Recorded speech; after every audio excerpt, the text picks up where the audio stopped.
At the beginning, a mafia hitman named Rocco is on a mission to take out an Italian family of 4, the Monzoni family.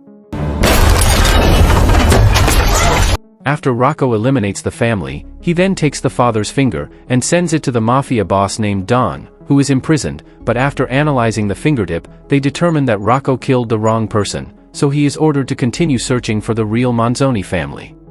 Not him. Meanwhile, under the FBI's Witness Protection Program, the original Monzoni family left the United States to live in Normandy, France. The family consisted of the father Giovanni Monzoni, who was also a mafia boss, his wife Maggie and their 2 children Belle and Warren, and their dog Malavita.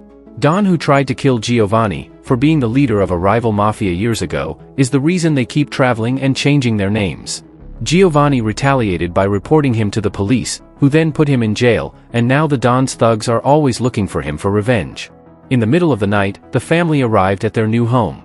Giovanni pretends to wander around the house, after turning the electricity back on and starting a fire, but in reality, he pulls a dead body from the trunk of his car and buries it in the backyard. The next morning, everyone prepares to begin a new day in their new lives. Love you too.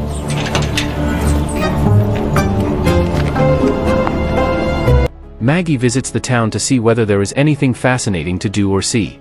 The waitress at the cafe where she pauses confirms her worst fears. This is a little town with little to do.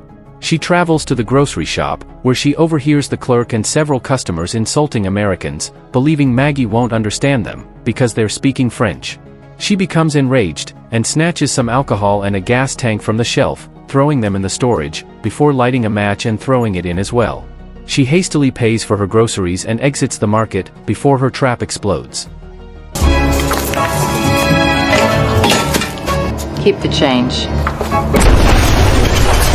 She has lunch at a fast food restaurant, where she attracts people's attention, making too much noise while sipping her soda, and visits the church, where she has the opportunity to befriend the priest.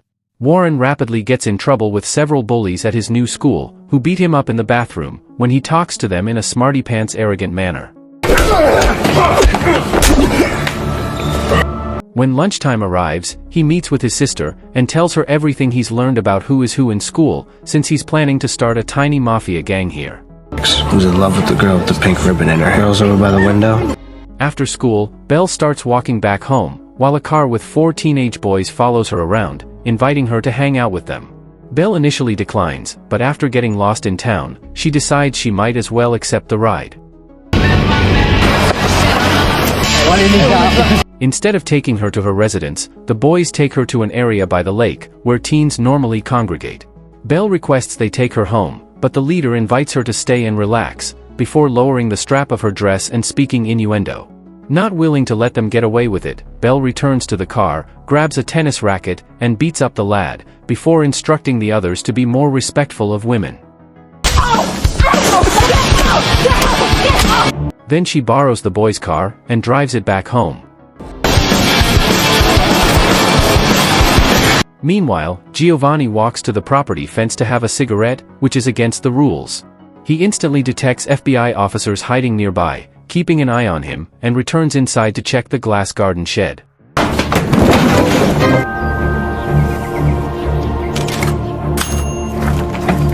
He finds a typewriter, throwing out a bunch of junk, and because it still works, he decides it's finally time for him to write his memoir, recounting how he took over the family business, founded by his grandpa decades ago.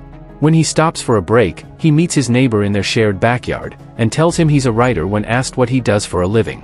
Later in the evening, when the family is eating dinner, Robert Stansfield, the FBI agent in charge of their investigation, pays them a visit.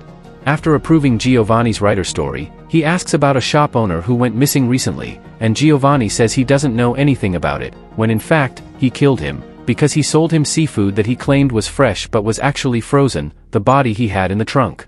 Before departing, Stansfield urges him not to get into any trouble, and informs him that the FBI officers who will be protecting him from the house across the street are Di Sicco and Mimo. Then Giovanni joins his wife in bed, and has a nightmare about a barbecue party he held many years ago, which was the occasion on which Lucchese chose to strike.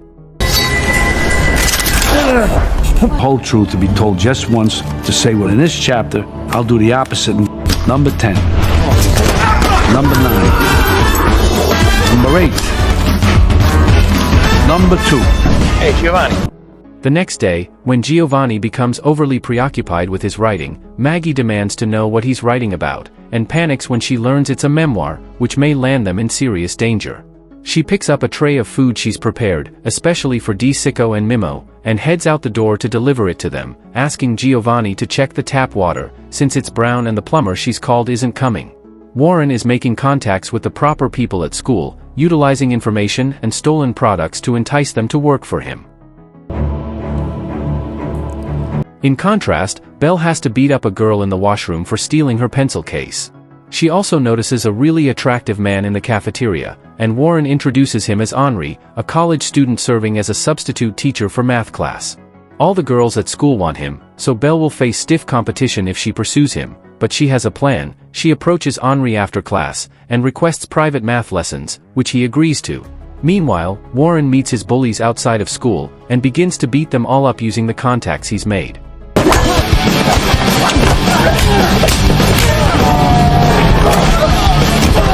Back at home, the plumber is nearly 40 minutes late, which irritates Giovanni. When the man tries to change all of the pipes in his house unnecessarily, Giovanni beats him up with the tools he finds in the basement, and puts the body in the plumber's own van to take him to the hospital, where the doctor is baffled as to how the man's body could have so many fractured bones from simply falling down the steps.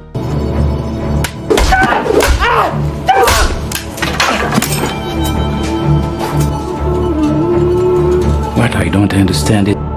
While Rocco hunts down the seafood store owner's family and murders them all for not knowing anything about Giovanni, who continues to write his biography, describing how he used to take good care of his old neighborhood in Brooklyn.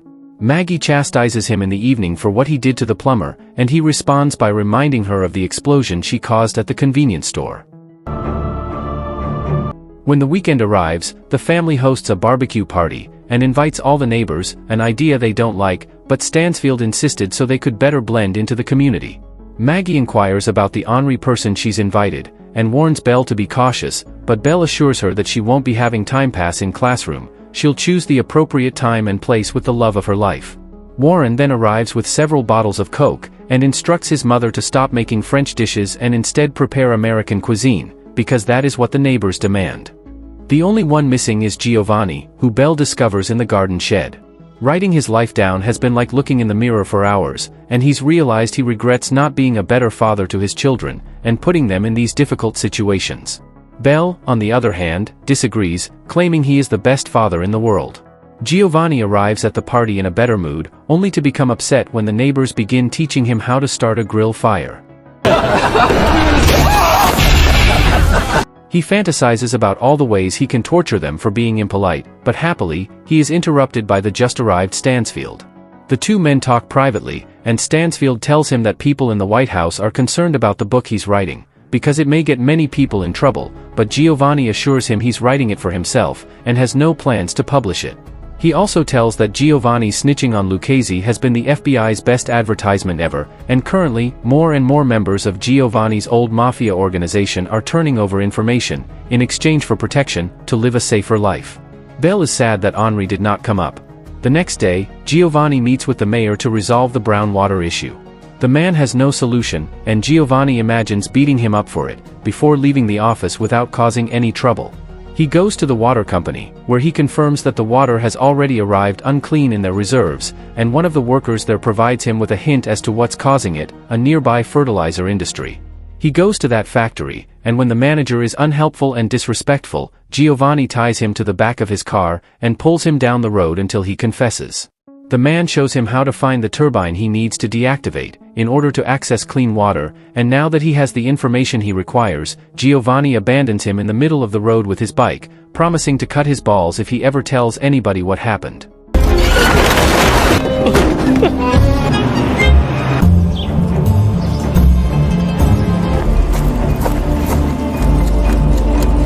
When he returns home, he discovers Stansfield reading his manuscript, which he enjoys, but chastises Giovanni for writing it in the first place.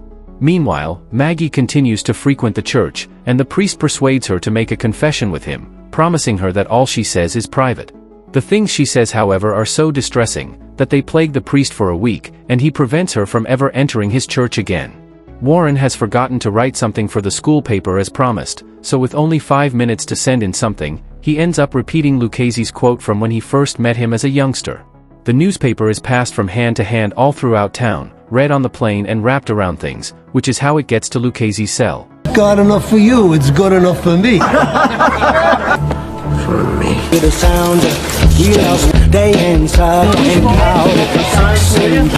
I have a package for you, boss.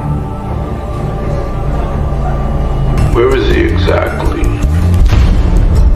The old guy recognizes the quote right away, and dispatches his soldiers to Normandy, to find Giovanni once and for all. Belle pays a visit to Henry's class, and they end up making love against the door. In the evening, Giovanni receives a call from one of the neighbors who attended the barbecue, inviting him to a film event the community holds once a month. They watch a movie and then discuss it, and since the next time they'll be watching an American classic, they want Giovanni there to guide the debate, with his expertise as a writer. He accepts, and because the FBI monitors all of his calls, Stansfield arrives minutes later to inform him what a terrible idea it is. Giovanni disagrees. He feels this is a perfect way to show how well they fit in, and convinces Stansfield to accompany him to the event. Warren's violent and criminal acts are discovered by the school board the next day, so he runs back to the house, to obtain some money and phony documents, so that he can go to Paris and establish his own illicit business and mafia family, as his father did when he was 13. Before departing, he bids farewell to his sister, who is upset since she has fallen in love with Henri, but for him, she is simply a fling, and now that he has graduated, he will also reside in Paris. Giovanni leaves a dummy on his seat to fool the FBI, and he sneaks out of the house to plant a bomb on the turbine that causes the water to turn brown. Following that, he meets with Stansfield, and the two of them proceed to the film event, where they learn they'll be viewing Goodfellas. Stansfield believes the situation has worsened, but Giovanni points out that departing before the movie begins is even more suspicious.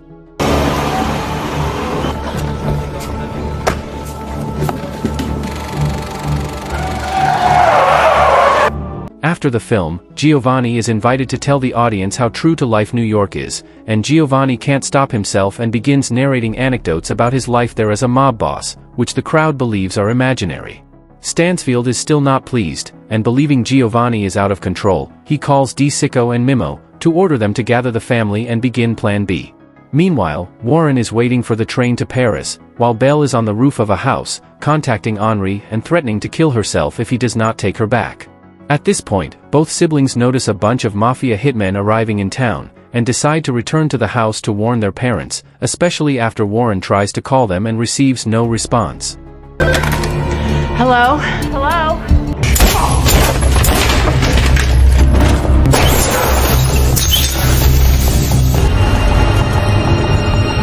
The hitmen assassinate everyone in the police station, and use their records to track down Giovanni's address. They also murder firefighters and slash the tires off fire trucks. While Maggie joins DeSicco and Mimo to inquire about her children's whereabouts, an explosion erupts in the city, the bomb Giovanni had intended to detonate the film event as an alibi.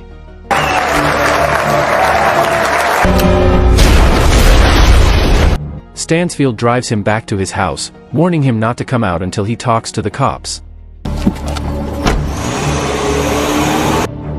Maggie wishes to return home as well, but as soon as she steps outside, she notices the mystery men in black, and returns inside with DeSicco and Mimo, where she attempts to call the house, but her husband does not answer the phone.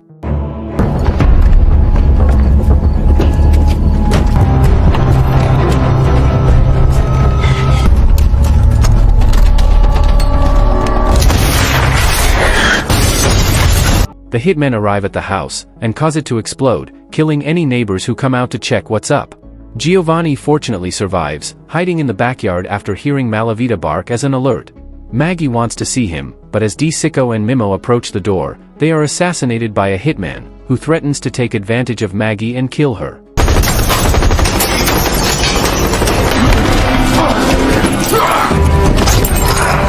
Giovanni arrives at this moment and leaps on the hitman, while Maggie searches for a dagger to stab their assailant. While the hitmen are preoccupied exploring the house's rubble and debating whether or not to murder the dog, Warren and Belle come and steal several of the hitmen's weapons from the trunks of their cars. A gunfight erupts, and Warren and Belle manage to kill all of the hitmen but Rocco.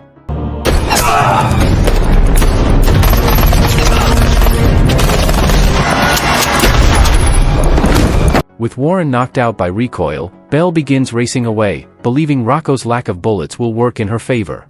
The old man is unexpectedly resilient, and pursues her, until Stansfield appears and runs him over with his car. The hitmen may be dead, but the family's identity has been revealed. Leaving behind all the destruction, they again relocate to a new town, under new names. Giovanni is glad he got to tell his story to an audience, even if they all thought it was a hoax, and says it all brought the family closer.